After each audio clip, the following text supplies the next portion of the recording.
গানের শেষ ভাগটা যেরকম আবেগপূর্ণ, এরকম যদি প্রথম ভাগটাও আবেগপূর্ণ হতো, অন্তত আল্লাহর একটু ভালোবাসা পাইতো। আর আল্লাহর ভালোবাসা পেতে হলে আদম সন্তানদের ভালোবাসা আগে পেতে হবে। আল্লাহ কাউকে ভালোবাসবে না, প্রথম ভালোবাসা অর্জন করতে হবে আপনার এক মানুষ থেকে আর এক মানুষে। কারণ দুনিয়াতে আমরা আসছি মানুষে মানুষে একটা সম্প্রীতি, একটা ভালোবাসা, এই সম্পর্কটা তৈরি করে দয়াল মুর্শিদ পর্যন্ত পৌঁছে মানুষও বানাইছে আল্লাহ প্রেমের কারণে। প্রেমের ডুরি বাঁধতে হবে যার যার পীর মুর্শিদের, এরপরে আল্লাহ পর্যন্ত পৌঁছানো সম্ভব। শুধু আল্লাহ পর্যন্ত পৌঁছানোই সম্ভব, এই পর্যন্তই সীমাবদ্ধ নয়। মনসুর হেল্লাজের মতো কোন একটা সময় যদি মানুষ তার কর্ম দ্বারা এগিয়ে যাইতে পারে, সে বলতে পারবে আনা হক। এটা একমাত্র জিনদের দ্বারা সম্ভব না, ইনসানদের দ্বারাই সম্ভব, এই মানুষের দ্বারাই সম্ভব, যা কখনো শয়তানের দ্বারা হবে না। শুনেন বাজান, রাত তো আমাদের প্রায় শেষের দিকে। আপনি শয়তানি, ফাজলেমি, রঙ্গরস, গল্প, খুসা খাসি, হ্যাঁ যাই কিছুই দেন, আপনি কখনোই আল্লাহর মনোনীত হতে পারবেন না। প্রথমেও পারেন নাই, এখনো না, শেষ পর্যন্ত পারবেন না। এটা হলো সব কিছুর ফিনিশিং কথা। কয় আশা করি নাই শয়তানের মাধ্যমে দুনিয়ায় মানব বাগান এটা মানছে, এতে উনি একটু খুশি হয়েছে আর কি। এখানে আপনার খুশি হওয়ার কিছু নাই। কেন খুশি নাই? এটা আপনার ইচ্ছায় হয় না, এটা আল্লাহর ইচ্ছায় হয়েছে। আল্লাহ ব্যতীত কারো ইচ্ছাই কিছু হবে না। আল্লাহর হুকুম ছাড়া একটা গাছের পাতাও নড়ে না। নড়ে বাবা? আল্লাহ যেভাবে হুকুম করবে সেইভাবে। আল্লাহ বলেছে কোন, হয়ে যাও, হয়ে গেছে। আল্লাহ একদিন বলবে ফায়াকুন, সব ধ্বংস হয়ে যাবে। সব কিছুই তার ইচ্ছাতেই হয়। এখন আপনি আল্লাহর কাছে চাইছেন, অনুরোধ করছেন, কাকুতি মিনতি করছেন, কান্নাকাটি করছেন, এই জন্য আল্লাহ আপনার একটু দিছে। কারণ কি? আপনি ইবাদত করেছিলেন, ফেরেশতাদের মাস্টার হয়েছিলেন, এই জন্য। কেউ 32 বছরের পর, 36 বছরের পর 6 মাসে পেয়ে যায়, কেউ সারাটা জীবনেও পায় না। এই জিন্দেগি শেষ, এই ক্ষেপে সম্ভব না। আল্লাহ প্রত্যেকটা মানুষের মধ্যে জ্ঞান দিয়েছে, বিবেক দিয়েছে। শ্রেষ্ঠতম আদালত হলো প্রত্যেকটা মানুষের বিবেক। যার বিবেক জাগ্রত, সে কখনোই শয়তানের প্রতারণায় পড়বে না। শয়তান তাকে পিছু হাঁটাইতে পারবে না। এত জ্ঞান বুদ্ধি আল্লাহ মানুষের মধ্যে দিয়ে দিয়েছেন। অনেক কথা এই আসরেও ভালো একটা গল্প আমার বাবা দিছে, একেবারে টাঙ্গাইলের দ্বিতীয় বাদাই মেয়া।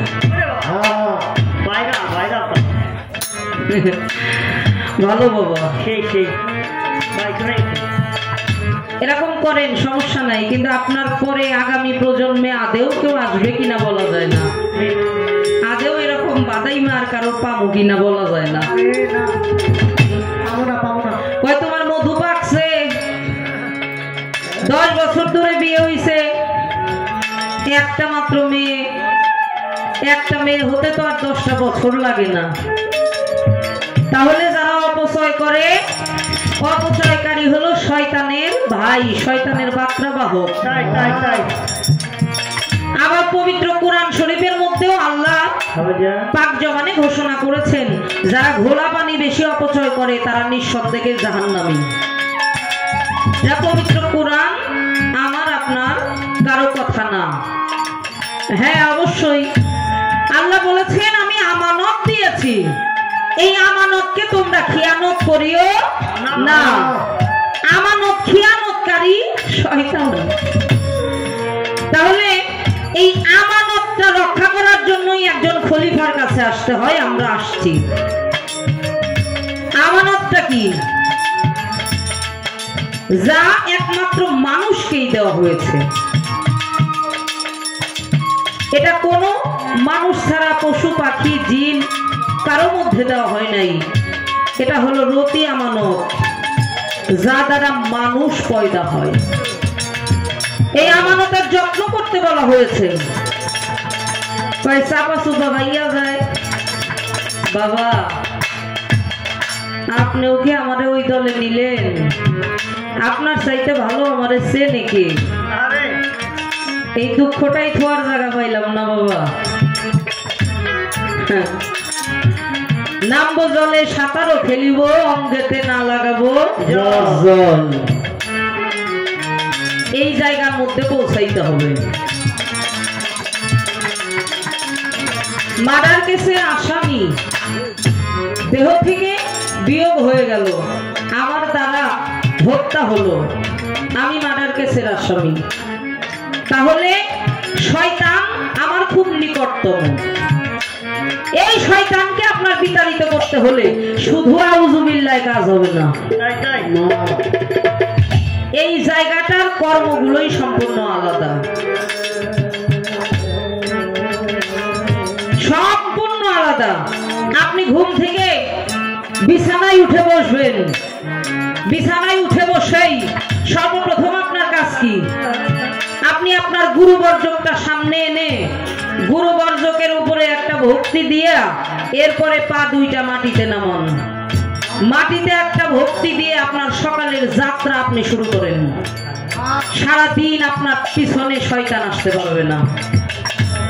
রাত্রে বিছানায় গেলেন আপনি ঘুমানোর জন্য, ঘুমানোর জন্য বিছানায় গিয়ে আপনি আপনার মুর্শিদ বর্জক সামনে এনে মুর্শিদ বর্জকে মুর্শিদের কদমের উপরে ভক্তি দিয়ে আপনার মা নিজ্জত, আপনার সমস্ত মালামাল, কোন মালামাল? টাকা পয়সা, ব্যাংক ব্যালেন্স না, এই দেহ জমির মালামালটা সম্পূর্ণ আপনি আপনার দয়ালের হেফাজতে দিয়ে দেন। আপনার দয়াল আপনাকে হেফাজত করবে। এখানে শয়তান আসার কোনো চান্স নাই বাবা। এইভাবে যে সামনের দিকে চলতে থাকে তাকে কখনোই শয়তান গ্রাস করতে পারে না বাবা। বাবা কইছে না, একটা জায়গায় শয়তান কখনো যাইতে পারে না, সেটা হলো ওলি আউলিয়া পীর মুর্শিদের কাছে শয়তান যেতে পারে না। কেন পারে না? শয়তানকে তারা মুরিদ করে ফেলছে। দয়াল নবী বলেছিল সাহাবাদেরকে সবসময় শয়তান থেকে সতর্ক থাকবে। শয়তান যেন কাছে এসে কুমন্ত্রণা দিয়ে খারাপ কোনো কাজ না করাইতে পারে। সাহাবারা প্রশ্ন করেছিল, হুজুর আপনার কাছেও কি শয়তান আসে? শয়তান কি আপনাকেও কুমন্ত্রণা দেয়? আমার নবী পাক বলেছিল, আমি আমার শয়তানকে মুরিদ করে ফেলেছি, শয়তান আমার কাছ পর্যন্ত আসতে পারে না। শেরে খোদা মাওলা আলী একদিন মসজিদ নবমীর বারান্দাতে শুয়ে আছে। শয়তান টুপি, দাড়ি, জুব্বা পরে শুধু মসজিদ নবমীর সামনে দিয়ে ঘুরঘুর করে, ঘুরঘুর করে। এক পা মসজিদে দেয় আবার সরায়, ঢুকতে পারে না। আল্লাহর নবী আসছেন, এসে দাঁড়াইছে। শয়তান লম্বা করে একটা সালাম দিছে। সালামের উত্তর দিয়ে আমার নবীজি বললেন, কি ব্যাপার? আপনার দেখা তো মনে হয় আপনি নামাজ পড়ার জন্য আসছেন। একবার মসজিদে পা দেন, একবার পিছনে আসেন, কারণ কি জান না? শয়তান বলছিল, ওই যে শুয়ে আছে। কয়তো মাওলা আলী তোমার সমস্যা কি? যাও। যাওয়ার কায়দা নাই, ওরে দেখে আমি ডরাই, ভয় পাই।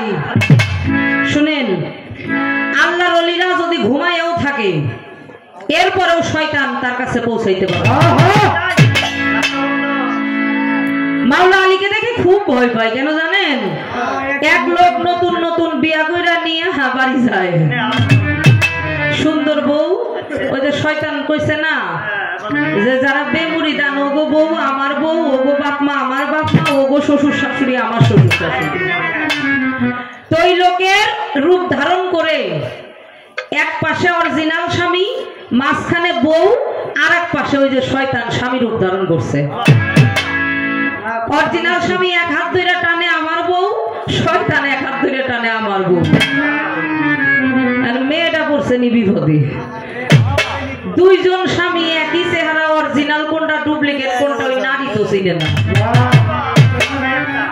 মাওলা আলীর কাছে যাওয়া হলো, আপনি ন্যায় বিচারক, ন্যায় বিচার করে আপনি যার বউ তাকে ফেরত দিয়ে দেন। মাওলা আলী মনে মনে চিন্তা করে, তুই যে শয়তান, তোরে তো আমি চিনছি, একটা উপায় আছে। কি উপায়? কয়েকটা বদনা আনো। বদনা চিনছেন তো, ওই যে আমরা যেটা পানি খরচ করি, বদনা আনছে। ডাক দিয়া কয়, এই বদনার মুখ দিয়ে ঢুইকা নাল দিয়ে যে বেরোইতে পারবো বউটা, এটা যে করবা হে বউ নিয়ে যাওগা, সেই অরিজিনাল। আসলটা তো মনে করেন মুখটা মলিন হয়ে গেছে, মানুষের দ্বারা কি এটা সম্ভব? এতটুকু মুখ দিয়ে ঢুকে এতটুকু নাল দিয়ে বেরোনো কি মানুষের সম্ভব?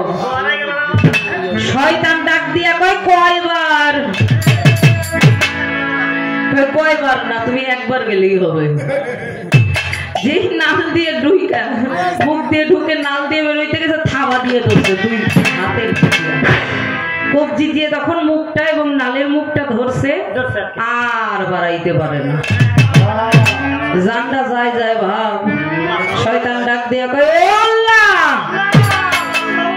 আমারে বাঁচাও, তুমি না আমাকে প্রতিজ্ঞা করেছো কিয়ামত পর্যন্ত আমি জীবিত থাকবো, তোমার আলীরে তুমি থামাও,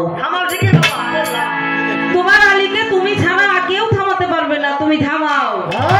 মাওলাই ডাক দিয়া কয়, ও আলী আজকের মতো ওরে ছাইরা দে। সেই দিনের পরে থেকে মাওলা আলীর দেখা তো দূরের কথা, নাম শুনলেই ভয়ে থরথর। আনা মদিনাতুল ইলমে আলিউ বাবুহা, নবীজি জ্ঞানের শহর, মাওলা আলী হইল তার দরজা।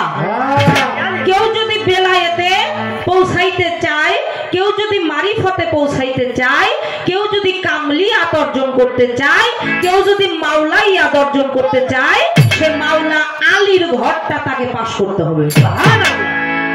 আর পীর মুর্শিদরা মাওলা আলীর ঘর পাশ করে মাওলা আলীর কর্ম করে বসে আছে, এই জন্য ওদের কাছে শয়তান ভিড়ে না। আপনারা সব সময় বেশি বেশি অলি সঙ্গ করবেন, গুরু সঙ্গ করবেন, পীর মুর্শিদের বর্জক একটু সময়ের জন্যও কখনো হারা হবেন না, দেখবেন শয়তান আপনাদের কাছে আসতে পারবে না। আমার সাথে বাড়াবাড়ি করো না, তাহলে বউ তালাক দিয়া আবার হিল্লা দিয়া কত বড় হারামি। শরীয়তের মধ্যে আসতে নিজের বাবা আর উকিল বাবা, এই দুই বাবাকে আলাদা পাওয়া যাবে না। কি মুরব্বী? আমার যিনি জন্মদাতা, আমি তাকে যে নজরে দেখব, যিনি আমার বিয়েতে উকিল দিল তাকে ওই নজরে দেখতে হবে, এটা শরীয়তের আইন। শরীয়তটা আমাদের প্রাধান্য দিতেই হবে, কারণ শরীয়তটাই হলো প্রথম স্তর, প্রথম ক্লাস। যে শরীয়ত মানে না সে হইল ফাসেক। তাইলে আপনি নিজেই উকিল দিলেন, উকিল বাপ হইলেন, আবার নিজেই হিল্লা নিয়া 3 মাস।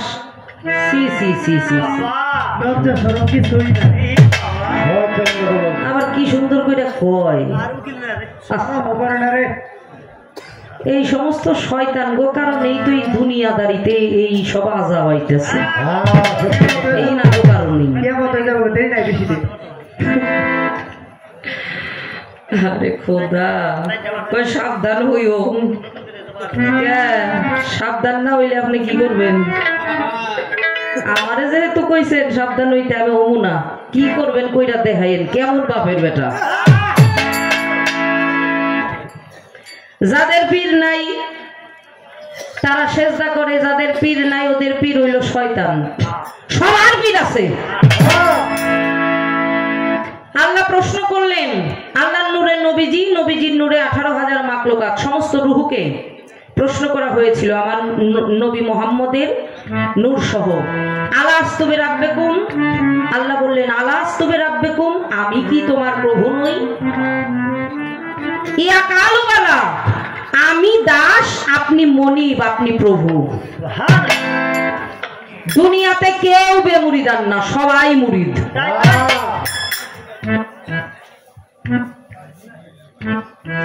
এখানে একটা জবাব, আর আরেকটা জবাব, দুনিয়াতে জন্ম নিয়েই আমরা পূর্বের প্রতিজ্ঞা ভঙ্গ করেছি। দেখবেন একটা মা যখন সন্তান প্রসব করে, সন্তান প্রসব করার পরে ওই সন্তান কান্না করে একটা শব্দের উপরে, ওয়ানা ওয়ানা ওয়ানা। পূর্বে যা প্রতিজ্ঞা করেছিলাম তা না, এই হলো ওয়ানা। আমি প্রতিজ্ঞা ভঙ্গ করলাম, আমি ভুলে গেলাম, এই জন্য আমার মুর্শিদের দরকার, আমার গুরু দরকার, যেতে হবে, না গেলে মুক্তির পথ নাই। গুরু যদি ভক্ত হিসাবে কবুল করে, নবী করবে উম্মত হিসাবে কবুল, আর নবী যদি উম্মত হিসাবে কবুল করে, আল্লাহ করবে বান্দা হিসাবে কবুল। আজকের পালাটা যদিও আদম শয়তান, তা আমাদের এই দরবারের যারা আমরা আছি, আমরা তো আছি যারা এখনো পর্যন্ত মুরিদ হয় নাই, আমাদের আদম শয়তান পালার মাধ্যম দিয়ে অন্তত একটা কথা তো আপনারা বুঝছেন যে মুরিদ যারা হলো না ওদেরকেই শয়তান বেশি বেশি করে ঘুরাইব। অতএব সময় থাকতে আপনারা মুরিদ হয়ে যাবেন একজন কামেল মুর্শিদের কাছে। আজকের পালা থেকেই একটা অন্তত শিক্ষা, প্রত্যেকটা বিষয়ই শিক্ষা, তবে মূল এই একটা বিষয় আমরা যেন মাথায় রাখি। আচ্ছা বাবা, আমি আপনার কি এমন ক্ষতিটা করলাম? একবার প্রশ্ন করলেন মেয়ে নিয়া শয়তানের বার্তা বাহক কেন, আবার এই আসরে আপনি দৌলত দিয়া ঘাটে চলে গেলেন।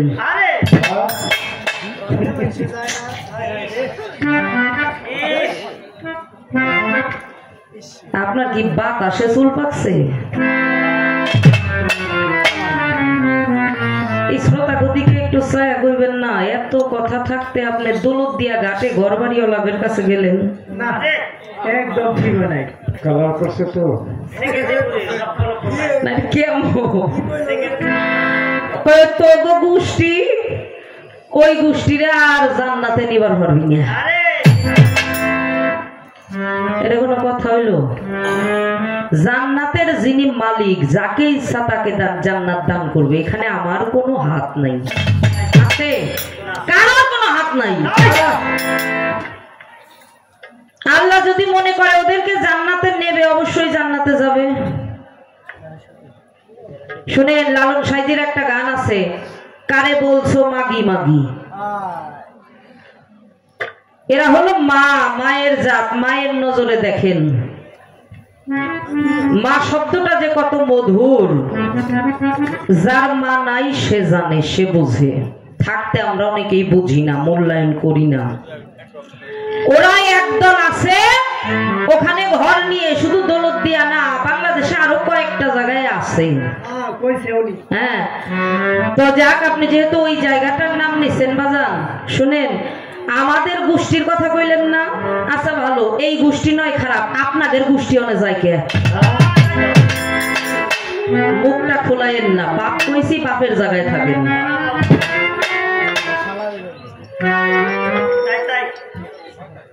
আপনার তাড়নায় আপনি যাবেন আর খুশি করবেন ওগো না, আপনারে হুঁশিয়ার সংকেত দিলাম। বেশি কিছু তো আমি বলতে পারি না, কারণ ওই যে আমার মুখে তো পর্দা দেওয়া, আমি তো একটা নারী, আর বিশেষ করে এখন ডিজিটাল বাংলাদেশ, ইউটিউবের জামানা, বেশি মুখ খারাপ বললে করলে এটা আমারই একটু সমস্যা হবে।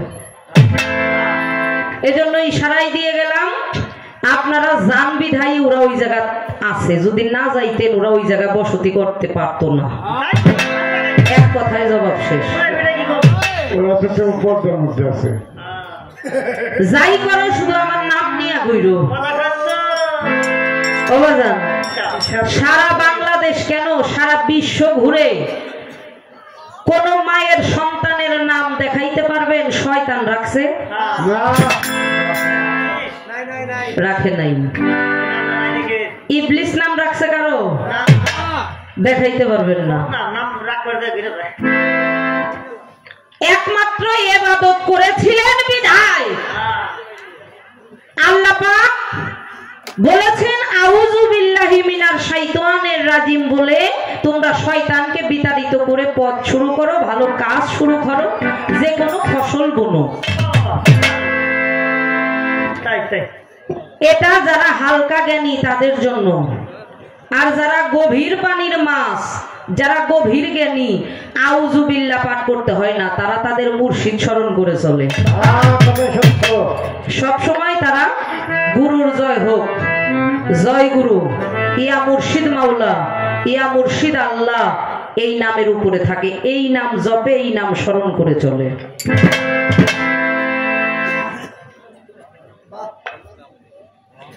আবার আমার দিকে চাই করে আমি কপালে টিক পড়ছি কে, তাতে আপনার বাপের কি?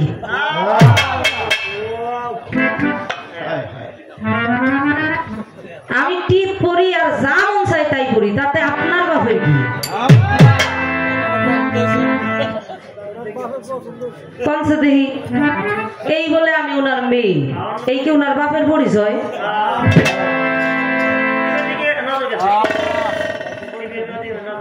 দুঃখের জ্বালায় আজকে বাঁচতেছি না, পড়বই তো বাবা, পড়তে হয় না, কারণ আমি তো নারী, আর নারীদেরকে সাজগোজ করার জন্যই আল্লাহ পাঠাইছে। নারীকে ভালোবাসতে হবে, নারীকে সাজায় গুছায় রাখতে হবে, এটা পুরুষের দায়িত্ব। এই দায়িত্বটা আল্লাহ পুরুষদের দিয়ে দিছে, এটা আমার কিছু করার নাই। এই যে পরশুদিনও কদম মাস্তানে গান করলাম, এই যে আমার ঢুলি রাম দাদা 550 টাকা দিয়া, বুঝছেন তো, ওর পোলা 2 দিন পরে করবো বিয়া, ওইটা দেখে আমারই শরম করছে। ইয়া বড় এক টিকলি, ইয়া বড় এক গলার হার, হাতের বালা, পাথর দেওয়ার কি, যেখানে আপনি গান করবেন 7 তারিখ কদম মাস্তান, অনেক বড় একটা দরবার, মজ্জুম অলি, তিনি বাক্য সিদ্ধ অলি, মুখ দিয়ে যা বলতো তাই হতো। তো কিনে গাড়ি থেকে নামার সময় কয় দাদা, ও তো আমার দাদা কয়ে ডাকে, আমার কয় দাদা এই দেখেন আপনার বৌদির জন্য কিনছি, শরম করে না, শরম করবো কে, আমার ঘরের স্ত্রী, ও আমার ভালোবাসার জিনিস, কেমনে সুন্দর লাগবে মানুষকে দেখানো বিষয় না, আমার চোখে যা সুন্দর লাগবে ওরে তো তাই দিয়েই সাজাবো। কথা তো তাই, আসলেই তো নারীকে ভালোবাসা দিয়ে সাজিয়ে গুছিয়ে রাখতে হয়। আপনারও তো দেখছি আমার মার জন্য 8-10 হাজার টাকা দামের শাড়ি কিনেন, আমার দিকেই খালি অমনে কইলেন, আর কইেন না বাবা। প্রশ্ন করেছেন ভালো। জিব্রাইল নবীকে বললেন কাফারা দিতে হবে। আমার নবীজি একজন বিবির সাথে খুব বেশি সময় দিতেন। একদিন হঠাৎ করে নবীজি বিবিদের সামনে আসলেন, মা আয়েশা সিদ্দিকা সহ অন্যান্য বিবিগণ ডাক দিয়ে বললেন, হুজুর আপনার মুখ দিয়ে খুব দুর্গন্ধ আসে, যে দুর্গন্ধের কারণে আপনার নিকটতম হয়ে দাঁড়িয়ে থাকতে পারছি না, কথা বলতে পারছি না। কার সাথে বেশি বেশি সময় দিতেন? আমার হুজুর পাক প্রথম খুব বেশি সময় দিয়েছেন মা খাদিজাতুল কুবরা, যিনি আমাদের আম্মা জান, আমার নবীজির প্রথম বিবি। যে মা খাদিজাতুল কুবরা যখন মারা গেল, আমার নবীজি 2টা চোখের পানি ছেড়ে কেঁদে কেঁদে বলেছিল, মনে হচ্ছে আমার দেহের একটা অঙ্গহীন হয়ে গেছে। সুবহানাল্লাহ। আমার মায়েরা, আমার বোনেরা শুনবেন, একটা নারী পারে তার স্বামীকে যোগ্য স্থানে পৌঁছাইতে। স্বামী যদি রাজা হয়, নারী হবে রানী, নাকি? আর সে যদি গুরু হয়, আপনি হবেন গুরুমা। এই দিকগুলো খুব খেয়াল করতে হবে। বিয়ে করলে বউ পাওয়া যায়, কিন্তু নিগুর সাথী সবাই পায় না। আর এই নিগুর সাথী কারা জানেন? স্বামীকে ধর্মের পথে যে নারী সহযোগিতা করে সে হলো সহধর্মিনী। এটা আমার নিজাম দাদা কিন্তু পাইছে। কয়েক বছর দরবারে আসি, দেখি আমার ভাবিরে নিয়ে আসে, ভাবি কাজ কাম করে দরবারে ভালো। গুরু বাড়ি যাবেন, আপনাকে ডাক দিয়ে বলবে, স্বামী আপনি গুরু বাড়ি যাচ্ছেন? আমারও তো গুরু বাড়ি, আমার দেওয়ার মতো কিছু নাই। এই যে মুরগি বিক্রি করা এই কটা টাকা আছে, মুরগির ডিম বিক্রি করা এই কটা টাকা আছে, আপনি বাবা রে হাতিয়া স্বরূপ দিয়ে এই দাসীর কথাটা একটু বুঝলেন। ধর্মের পথে সহযোগিতা করলো, এই জন্য হয়ে গেল সহধর্মিনী, অর্ধাঙ্গিনী, যে আপনার দুঃখে দুঃখী, আপনার আনন্দে আনন্দিত, সর্বসময় যে আপনার ভালো চায়।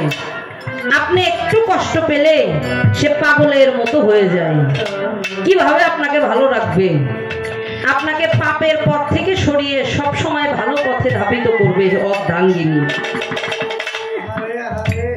আম্মাজান খাদিজাতুল কুবরা ছিলেন এরকম একজন নারী, যার কারণে আম্মাজান খাদিজাতুল কুবরা, তার নামটা হলো মহাসতী। এই মহাসতীর তালিকায় আল্লাহ নিজেই আম্মাজানের নামটা লিপিবদ্ধ করেছেন। বেশি ভালোবাসতেন বিবি জয়নব, বেশি সময় কাটাতেন, আর কি বেশি সময় কাটাইতেন মা আয়েশা সিদ্দিকা। আবু বকর সিদ্দিক তার কন্যা। এটাও মূলত একটা পরীক্ষা ছিল বাবা, এটাও মূলত একটা পরীক্ষা ছিল যে আমার বিবিগণ আসলেই আমাকে কেমন ভালোবাসে। প্রকৃতপক্ষে আমার নবীজির মুখ থেকে দুর্গন্ধ তো দূরের কথা, হ্যাঁ, আমার নবীজির প্রস্রাবটা সেটাও পবিত্র। আমার নবীর মস্তক থেকে পায়ের তালু পর্যন্ত প্রত্যেকটা নাম নিতে গেলে সাথে মুবারক শব্দ ব্যবহার করতে হবে। চুল মুবারক, দন্ত মুবারক, হস্ত মুবারক, কদম মুবারক, প্রস্রাব মুবারক, পায়খানাটাও মুবারক। মূলত একটা পরীক্ষা ছিল, বিবিগণ আদেও আমাকে কতটা ভালোবাসে, কে বেশি ভালোবাসে। হ্যাঁ, এটা হলো একটা পরীক্ষা, আল্লাহর বিষয় থেকে আসছিল। কারণ আল্লাহর হুকুম ছাড়া নবীজি জীবনে কখনো কোনোদিন কিছু করে নাই।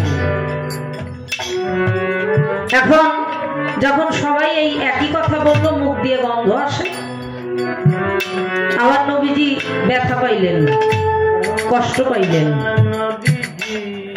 একটা পুরুষ সেই ভোরবেলা থেকে রাত্রের 8টা-9টা পর্যন্ত আমি দেখেছি, এমনও দেখেছি রাত্রের 11টা-12টা পর্যন্ত কর্মে থাকে, কাজ করে, সকাল থেকে শুরু করে। অনেকদিন 3 বেলার জায়গায় 1 বেলাও খায়, অনেকদিন 2 বেলাও খায়, অনেকদিন সারাদিন না খেয়েও যায়। এটা হলো পুরুষ মানুষের জীবন। তারা কত কষ্ট করে, কেন করে? তার পরিবার পরিজনকে ভালো রাখার জন্য, তাই বলো না? আর এই পরিবার থেকে যদি ওই পুরুষটা কষ্ট পায়, তার ভিতরটা খান খান হয়ে যায় ভেঙে। আমার নবীজি কষ্ট পেয়েছিলেন, এই জন্য বলেছিলেন কথাটা, আমার থেকে দূরে যাও, আমার থেকে সরে যাও, এখন তোমরা আমার জন্য হয়ে গেছো হারাম। এটা পবিত্র কোরআন শরীফের মধ্যেও আসছে। বাবাজি প্রশ্ন করলেন এটা কোন জায়গায় আসছে? এটা হলো পবিত্র কোরআনের সূরা মায়েদা। সূরা মায়েদার মধ্যে আল্লাহ ঘোষণা করে দিয়েছেন। এখন কাফারাটা কি? কাফারা সেখানে 2টা বিষয় দেওয়া হয়েছিল, দুনিয়াদারির কোনো অর্থ সম্পদ না। কাফারা দিতে হলে আপনার পছন্দের যে জিনিসটা, এটা আপনাকে কাফারা দিতে হবে। আমার হুজুর পাক মধুটা খুবই পছন্দ করত। আমার হুজুর পাক খাদ্যের মধ্যে লাউ আছে না বাবা, লাউ বা কদু আমরা বলি, এই লাউটা পছন্দ করত, কালো জিরাটা পছন্দ করত, মধুটা পছন্দ করত, এরকম কিছু কিছু খুবই পছন্দ করত। এই মধু তিনি বললেন আমি খাবো না। আরেকটা বিষয় আছে বাবা, এখানেও অনেক বড় একটা শিক্ষার বিষয় আছে। আমরা তো বাউল, স্টেজে যা বলি বা যান, স্টেজ থেকে নামার পরে আর ওইটা করি না, এটাই সত্য। এক মা এসে ডাক দিয়া বলেছিল, ও হুজুর, আমি অনেক বলছি, আমার ছেলে তো শুনে না, তো আপনি যদি একটু বলে দিতেন। কয় কি, আমার ছেলে খুব মিষ্টি পছন্দ করে, আপনি একটু নিষেধ করলে হয়তো ও একটু বিরত থাকতো, কারণ বেশি মিষ্টি খাইলে ক্ষতি, হয়তো ডায়াবেটিসের সমস্যা হয়, দেহের বিভিন্ন সমস্যা হয় বেশি মিষ্টিতে। আমার হুজুর পাক বলেছিল, ঠিক আছে মা, 7 দিন পরে আসেন। 7 দিন পরে আসছে, আমার হুজুর পাক ডাক দিয়া কয়ে, ওরে আমি নিষেধ করতে পারব না। কেন পারবেন না? আমার হুজুর পাক বলেছিল, কারণ আমি নিজেই মিষ্টিটা খুব পছন্দ করি, আমি নিজেই যদি খাওয়া বাদ না দেই তাহলে ওরে আমি নিষেধ করি কেমনে? এটা কিন্তু একটা শিক্ষণীয় বিষয় বাবা। আমি যেটা করতে পারবো না, যেটা দমন করতে পারবো না, সেটা আমি অন্য কাউকে যেন শিক্ষা না দেই। আমার নবীজি সেখানে কাফারা স্বরূপ 2টা বিষয়, একটা মধু থেকে বিরত ছিলেন, ঠিক আছে আমি আর মধু পান করব না, আরেকটা কাফারা দিয়েছিলেন, তিনি এতিম মিসকিনদের খাওয়াইছিলেন। কারণ আল্লাহ পাক বলেছেন, কোন এতিম মিসকিনের মাথার উপরে কেউ যদি হাত দেয়, সেখানে আমি আল্লাহ আমার রহমত দান করি। আমি এতিম মিসকিনকে আপনি খাওয়াবেন, আল্লাহ খুশি হবে। নামাজ পড়ে আপনি জান্নাতে যাবেন, এই আশাবাদ দেন। কেন বাদ দেন? আপনার মধ্যে যদি লোভ থাকে, আমি জান্নাতে যাব, এই আশায় নামাজ পড়বো, এই আশায় নামাজ পড়েন না। নামাজ পড়লে নামাজ পড়বেন মালিকের জন্য। ও মালিক, বেহেশতের আশায় না, দোজখের ভয়ে না, আমি যেন তোমাকে পাই, এই আশায় নামাজ পড়তে হবে। কোনো লোভে না, কোনো কিছুর ভয়ে না, এই একটার উদ্দেশ্যে নামাজ পড়তে হবে। আর একটা প্রশ্ন আসছে, ফেরাউনের বাড়িতে 4টি বস্তু আছে, যার কারণে শয়তান ঢুকতে পারলো না। সেই 4টি বস্তু কি? প্রথমত মুসা নবী, ওই যে প্রশ্ন করেছিলাম, থাপ্পড় দিল, চোখ কপালে গেল গা। দ্বিতীয়ত মুসা নবীর হাতের লাঠি, এটা হলো নবুয়াতের অংশ ছিল। এই মুসা নবীর লাঠি মাটিতে নামাইয়া যদি সাপ হইতে বইতো, লাঠি সর্প হয়ে যাইত, আবার সাপ থেকে লাঠি হয়ে যাইত। এক একজন নবীর নবুয়াত এক এক ভাবে প্রকাশ করা হয়েছে। তো মুসা নবীর এই নবুয়াতের মাঝে যা ছিল এই হাতের লাঠির মধ্যে। শয়তান ভয় পায় যে ফেরাউনের বাড়িতে তো পুত্র রূপে মুসা নবী পালিত হয়েছেন, বড় হয়েছেন, সেখানে আমি যদি যাই, মুসা নবী তো আমারে চিনবে, ওই লাঠি দিয়ে যদি আমারে আঘাত করে, আমি কি আর থাকবো? আরো বিষয় আছে বাবা। মুসা নবীর যিনি স্ত্রী ছিলেন,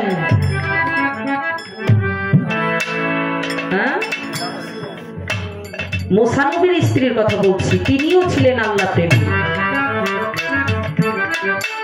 আর ফেরাউনের যিনি স্ত্রী ছিলেন, ফেরাউন তো একসময় নিজেকে আল্লাহ দাবি করেছে। এক আল্লাহর ইবাদত সে কখনো করতে পছন্দ করতো না, করেও নাই, তার সামনে যারা করেছে তাদেরকেও শাস্তি দিছে। কিন্তু তার নিজের ঘরের স্ত্রী আসিয়া নিজেই একাত্মবাদ আল্লাহর ইবাদত করত। আরে কত কষ্ট যে দিয়েছে এই ফেরাউন তাকে। গরম উত্তপ্ত তেলের মধ্যে চুলা জ্বলছে, তেল টকবক টকবক করে ফুটছে, ওই তেলের মধ্যে পর্যন্ত আসিয়াকে ফেলে দিয়েছে।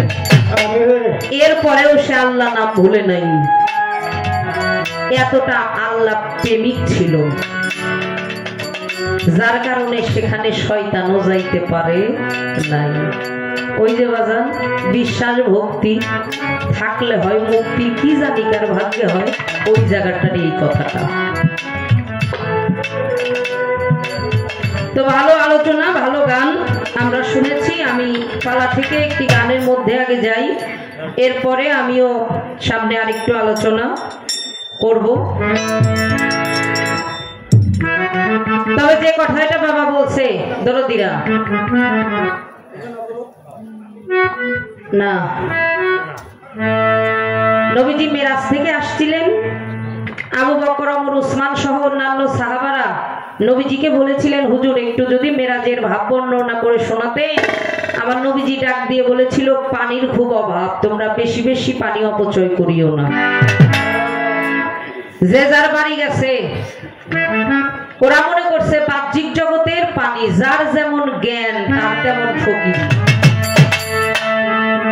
4 বালতি পানি দিয়ে যে গোসল করে সে 2 বালতি, 2 বালতির জায়গায় 1 বালতি, 1 বালতির জায়গায় হাফ বালতি, কোন রকমে একটু শরীরটা ভিজায়।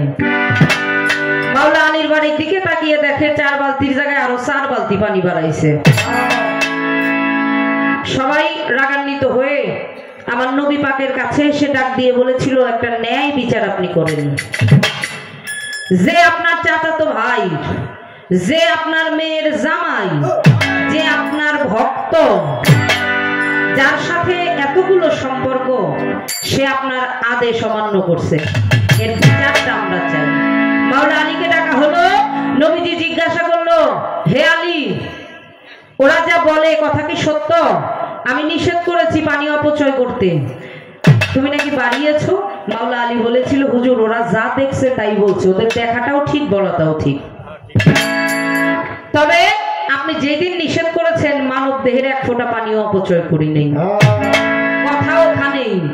যেই দিন আমার দেহ থেকে বিয়োগ হবে সেই দিন যেন সৃষ্টি হয়, মানব বাগানের সূত্রপাত ঘটে, আর না হলে এখানে যাওয়া যাবে না বাবা। কারণ বৈজ্ঞানিক মতে প্রমাণ আসছে 45 লক্ষ জীব এখানে হত্যা হয়। কঠিন একটা হিসাব কিন্তু। আমাদের ঝিটকা শরীফের সুফিকুলের সম্রাট দেওয়ান শাহ আব্দুল রশিদ চিশতি তিনি গান লিপিবদ্ধ করেছেন, আখেরে লাগবে না হিসাব। আল্লাহর কোরআনেও তাই বলে, যে বান্দা হিসাব করিয়া পথ চলে, আমরা যেন হিসাব করে পথ চলতে পারি।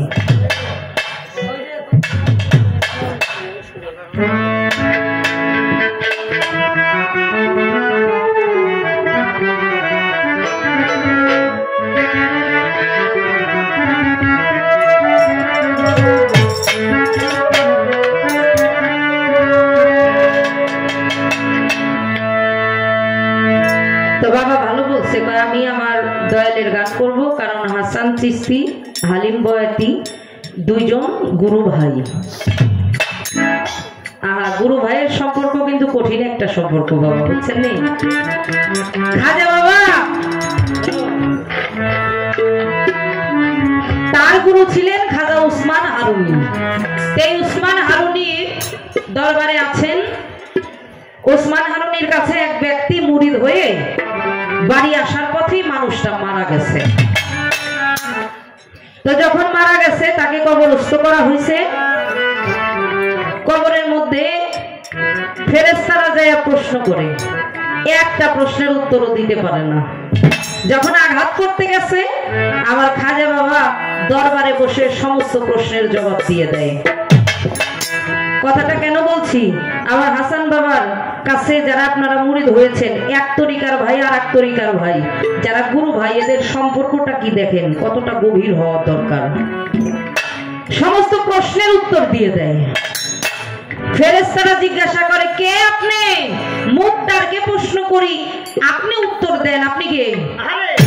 খাজা বাবা ডাক দিয়ে বলেছিল, আমার নাম খাজা মাইনুদ্দিন চিশতি, আমার পীরের নাম খাজা উসমান হারুনি, ও হলো আমার তরিকার ভাই, আমার গুরু ভাই।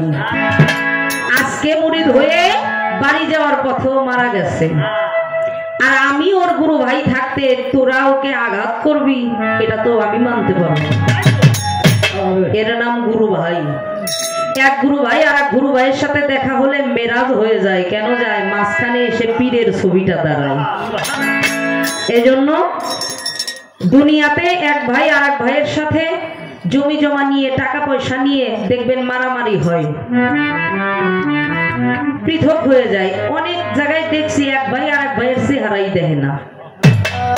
আপনাদের এলাকায় আছে কিনা জানি না বাবা, অর্থের জন্য মানে স্বার্থে আঘাত করলে এরকম হয়। ভাই ভাই অত এক মায়ের পেটেরই, কিন্তু অথচ গুরু ভাই এরা হলো আখেরাতের সাথী। এই জায়গাটা পায়ে ধরে বলে যাই, ঠিক রাখবেন সবাই যারা আপনারা দরবারের গুরু ভাই বোন আছেন। বাবার লেখা পালা থেকে আরেকটি গান করি।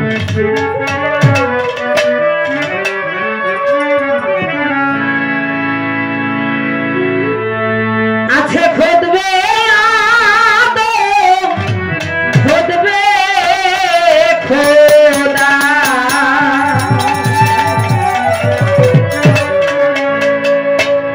আছে খুদবে আদম খুদবে খোদা, আছে মিশে একাকারে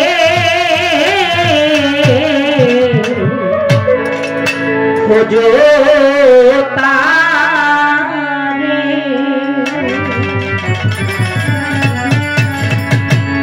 খোঁজো আনফাসেরি ঘরে, খোঁজো তারে। আরেকটা প্রশ্ন বাকি আছে, মনে আছে তো আপনাদের? মানব দেহের ভিতরে শয়তানের স্থানটা কোথায়? আরেকটা প্রশ্ন আছে বাকি। এই শয়তানের স্থানটা হলো প্রত্যেকটা মানুষের মানব দেহের নফস আম্মারা যাকে বলে। এই নফস আম্মারায় শয়তানের বসতি, শয়তানের স্থান। এই জায়গাটা আমাদের সবসময় সতর্ক এবং হুঁশিয়ার থাকতে হবে। আছে খুদবে আদম খুদবে খোদা,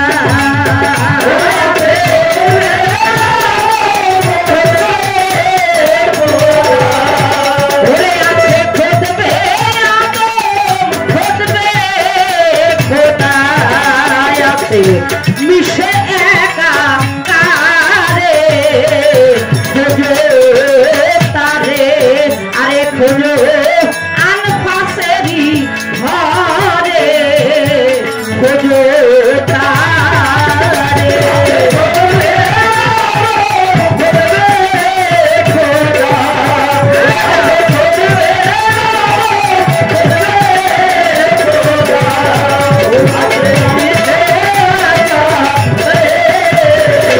খোঁজো তারে।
তো আমি যে গানটা করলাম